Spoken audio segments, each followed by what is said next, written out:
what is it all about?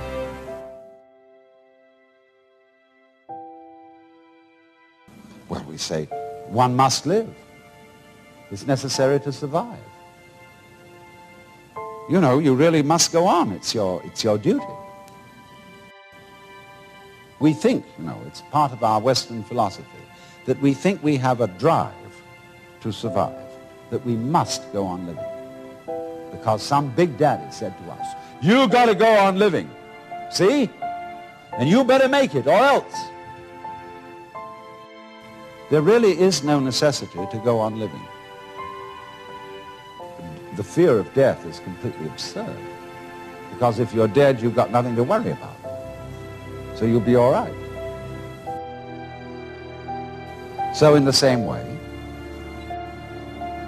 this thing here, this plant, I'm quite sure it doesn't say to itself, you ought to go on living.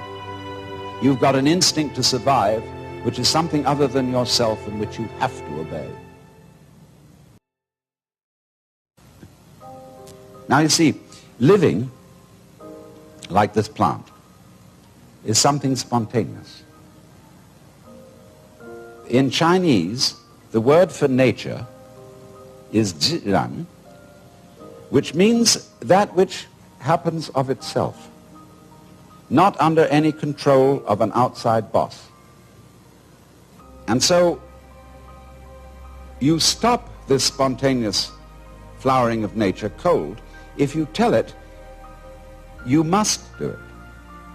It's like saying to someone, you must love me. Well, it's ridiculous. If I were to ask my wife, darling, do you really love me? And she says, I am trying my best to do so. That's not the answer I want. I want her to say, I can't help loving you. I love you so much I could eat you.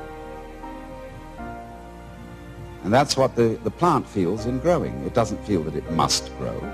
It's not under orders. It's not a military chain of command. It does this spontaneously. So that when you try to command the spontaneous process, you stop it.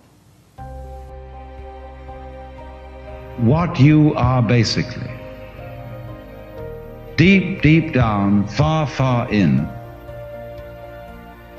is simply the fabric and structure of existence itself.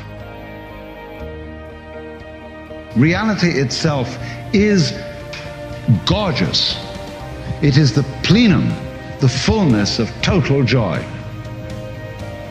Wow-wee. And all those stars, if you look out in the sky, as a firework display like you see on the 4th of July, which is a great occasion for celebration. The universe is a celebration. It is a fireworks show to celebrate that existence is. Wow-wee. See, this is the real secret of life. To be completely engaged with what you're doing in the here and now. And instead of calling it work, realize that this is play.